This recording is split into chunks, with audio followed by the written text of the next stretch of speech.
بسم اللہ الرحمن الرحیم۔ السلام علیکم ورحمۃ اللہ وبرکاتہ۔ اس واقعے میں سلطان صلاح الدین ایوبی کی زندگی پر ایک بہت بڑا بدکاری کا داغ لگنے کے بارے میں آپ کو آگاہ کیا جائے گا۔ آدھی رات کا وقت ہو چکا تھا۔ سلطان صلاح الدین ایوبی جو کہ مستقبل کا سلطان تھا، اس پر ایک شاریہ نامی لڑکی نے بدکاری کا الزام لگایا تھا۔ قاضی جو کہ سلطان صلاح الدین ایوبی کا استاد بھی تھا، صبح اس مقدمے کو سننے والا تھا۔ یہ الزام ایک عام انسان پر نہیں بلکہ ایک باصلاحیت اور باکردار انسان نجم الدین ایوب کے بیٹے سلطان صلاح الدین ایوبی رحمۃ اللہ پر ایک لڑکی نے لگایا تھا۔ قاضی ابن ارسطو بہت پریشان تھا کہ اگر میرے شاگرد پر لگایا گیا الزام سچا ثابت ہو گیا تو میری ساری زندگی کی تعلیم اور دی گئی تربیت پر پانی پھر جائے گا۔ قاضی نے وضو کیا اور جائے نماز پر اللہ کے حضور سجدے میں گر گیا اور دعا کرنے لگا، اے میرے مالک، تیرے باکردار اور نیک بندے پر مشکل وقت آ پڑا ہے۔ تو اس کی اپنی غیبی مدد عطا فرما اور اس کی عزت کی حفاظت فرما۔ بے شک تو ہی عزت دینے والا ہے اور تو ہی ذلت دینے والا ہے۔ میرا دل نہیں مانتا کہ سلطان صلاح الدین ایوبی کسی کی طرف بری نظر بھی اٹھا کر دیکھے، لیکن دوسری طرف شاریہ نامی لڑکی پورے وثوق سے سلطان صلاح الدین ایوبی پر اتنا بڑا الزام لگا رہی ہے۔ محترم ناظرین، یہ واقعہ کچھ اس طرح ہے کہ جب سلطان نور الدین زنگی اپنی سلطنت پر قائم و دائم تھے تو سلطان صلاح الدین ایوبی پر ایک شاریہ نامی لڑکی نے الزام لگایا کہ صلاح الدین ایوبی نے اسے اکیلے پا کر اس کے ساتھ زبردستی کرنے کی کوشش کی۔ تمام لوگ حیران تھے کہ سلطان اس طرح کا کام کر سکتا ہے کیا؟ کسی کو یقین نہیں آتا تھا۔ کوئی کچھ بات کرتا اور کوئی کچھ بات کرتا۔ اگلی صبح سلطان نور الدین زنگی کی موجودگی میں قاضی ابن ارسطو نے یہ مقدمہ سننا تھا اور سلطان صلاح الدین ایوبی پر فرد جرم عائد ہونے کے بعد سزا سنائی جانی تھی۔ سلطان صلاح الدین ایوبی رات کو ساری رات بخار میں تڑپتا رہا اور اللہ سے دعا کرتا رہا، اے میرے مالک، تو ہی میری مدد فرما، تو ہی بہتر جانتا ہے، تو ہی سب سے سچا ہے، بے شک میری مدد کرنے والا صرف تو ہی ہے۔ صبح کا وقت ہوا تو سلطان صلاح الدین ایوبی کا بخار بہت زیادہ ہو گیا۔ سلطان صلاح الدین ایوبی نے وضو کیا اور نماز کے لیے کھڑے ہو گئے۔ نماز ختم کرنے کے بعد اللہ کے حضور سجدے میں گر کر دعا مانگی اور کہا، اے میرے مالک، تو ہی میری عزت رکھنا۔ وہ دن نجم الدین ایوب خاندان کے لیے بہت ہی عجیب دن تھا۔ لوگ بڑی بے تابی سے انتظار کر رہے تھے کہ جب سلطان نور الدین زنگی کی موجودگی میں قاضی ابن ارسطو اس مقدمے کو سنیں گے اور سلطان صلاح الدین ایوبی کے ساتھ کیا ہونے والا ہے، کیونکہ اس وقت بھی کچھ لوگ نور الدین زنگی کے خلاف تھے جبکہ کچھ لوگ نور الدین زنگی کے ساتھ۔ اس لیے لوگوں کے ذہن میں مختلف سوالات تھے۔ سورج طلوع ہو چکا تھا۔ سلطان نور الدین زنگی اپنے دربار میں آ چکا تھا اور اس کے بائیں جانب قاضی ابن ارسطو کا تخت تھا اور نیچے صلاح الدین ایوبی ہاتھ باندھے کھڑا تھا۔ تھوڑی دیر کے بعد قاضی نے فرد جرم پڑھ کر سنایا اور فرد جرم پڑھنے کے بعد قاضی سلطان صلاح الدین ایوبی سے مخاطب ہوا اور کہا کہ تمہیں اپنی صفائی میں بولنے کا پورا حق ہے۔ قاضی کی بات ختم ہوتے ہی سلطان صلاح الدین ایوبی رحمۃ اللہ نے قاضی سے مخاطب ہوتے ہوئے کہا، قاضی صاحب، جس لڑکی کو میں نے دیکھا تک نہیں، اس کے ساتھ کچھ برا کرنے کے بارے میں سوچ بھی کیسے سکتا ہوں؟ یہ سنتے ہی قاضی صاحب نے حکم دیا، شاریہ نامی لڑکی کو حاضر کیا جائے۔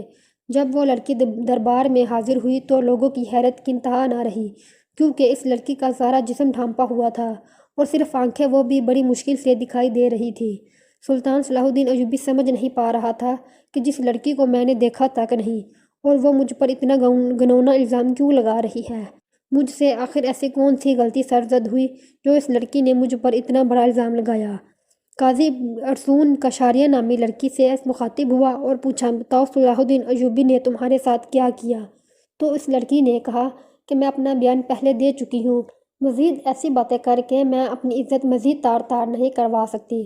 بخار بہت زیادہ ہونے کی وجہ سے صلاح الدین کا چہرہ زرد ہو رہا تھا اور ہاتھ کانپ رہے تھے، زبان پر بھی لرزہ طاری تھا۔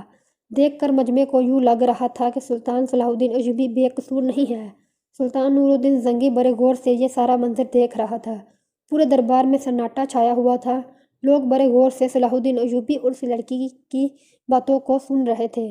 سلطان صلاح الدین ایوبی نے اس لڑکی سے کہا، کیا تمہیں اپنے رب سے ڈر نہیں لگتا کہ تم ایک بے قصور انسان پر اتنا بڑا الزام لگا رہی ہو؟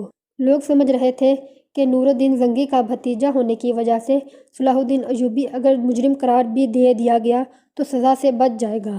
صلاح الدین ایوبی نے قاضی سے کہا کہ جب ہم کسی بھی مسئلے کا حل نہیں نکال پاتے تو ہم پھر اللہ کی طرف رجوع کرتے ہیں اور میں بھی اس لڑکی کو کہتا ہوں کہ اگر یہ اللہ کو حاضر ناظر جان کر اللہ کی قسم کھا کر یہ کہہ دے کہ اس کا الزام سچا ہے تو میں وہ بھی گناہ قبول کر لوں گا جو مجھ سے سرزد بھی نہیں ہوا۔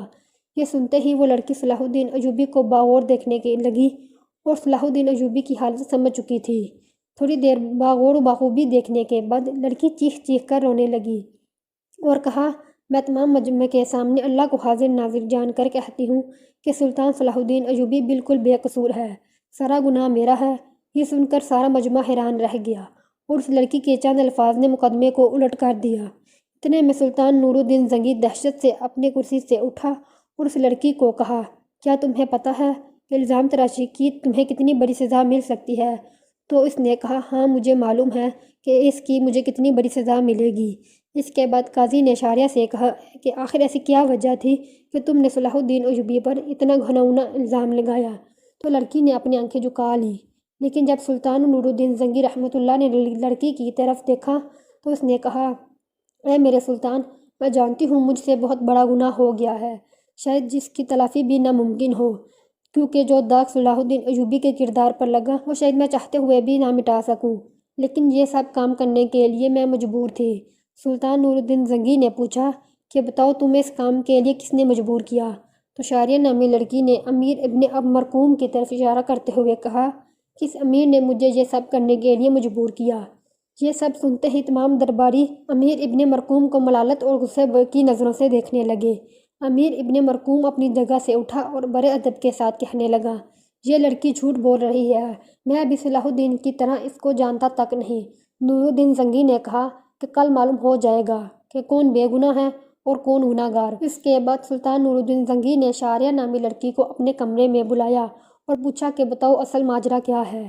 لڑکی نے کہا کہ ایک جنگ میں میرے ماں باپ مارے گئے تھے اور اس ظالم امیر ابن اب مرقوم کے ہاتھ لگ گئی تھی اور یہ مجھ پر بے انتہا ظلم کرتا تھا، بے حد تشدد کرتا تھا اور شاہی کنیز کی جانچ کرنے کے بعد اس لڑکی کی پیٹھ پر کوڑوں کے نشان بھی دکھائی دیے گئے۔ اور ادھر سلطان نور الدین زنگی کے خاص جاسوسوں نے شاریہ اور امیر ابن مرقوم کے بارے میں ساری معلومات اکٹھی کر لی اور ان کے آپس کے تعلقات کو سلطان کے سامنے بے نقاب کر دیا۔ یہ دیکھ کر سلطان نے اگلے دن پورے مجمع کو ایک جگہ پر اکٹھا ہونے کی دعوت دی۔ یہ دعوت اس لیے تھی کہ قاضی ابن مرقوم کو سزا لوگوں کے سامنے دے سکے۔ تمام لوگ بڑی بڑی دور سے امیر ابن مرقوم کی حالت دیکھنے کے لیے آئے۔ جب اس کو میدان میں لایا گیا تو سخت زنجیروں میں جکڑا ہوا تھا، لوگ اس کو ملامت کی نظروں سے دیکھ رہے تھے۔ شریعت کے مطابق اسے 70 کوڑے مارے گئے اور اس کے بعد سلطان نور الدین زنگی نے اس کی تمام جائیداد ضبط کر لی، اس سے شاہی عہدہ بھی لے لیا اور اس کی تمام جائیداد سلطان صلاح الدین ایوبی کو دینے کی دعوت کی۔ لیکن سلطان صلاح الدین ایوبی رحمۃ اللہ نے یہ کہتے ہوئے ٹھکرا دیا کہ میں کسی کا مال اپنے حصے میں رکھ کر غاصب نہیں بننا چاہتا، اور اسی طرح سلطان صلاح الدین ایوبی رحمۃ اللہ کی اللہ نے غیبی مدد کی اور اس کے وجود پر لگا یہ بدکاری کا داغ دودھ کی طرح دھل گیا۔ بے شک اللہ اپنے بندوں کی مدد فرماتا ہے، جو انسان گناہ بدکاری زنا سے بچتا ہے تو اللہ تعالیٰ اس کی مدد فرماتا ہے، اور جس کا کھلم کھلا واقعہ قرآن شریف میں موجود ہے۔ حضرت یوسف علیہ السلام کے حوالے سے جب زلیخا نے حضرت یوسف پر الزام لگایا، اسے بھڑکایا، اسے گمراہ کرنے کی کوشش کی تو دروازے بند ہونے کے باوجود اللہ کی غیبی مدد آئی اور اللہ نے انہیں سرخرو کیا۔ لیکن یہاں شرط صرف انسان کا اپنے رب پر بھروسہ اور اپنے ایمان پر پختگی ہونی چاہیے، تو اللہ کی غیبی مدد ضرور آتی ہے۔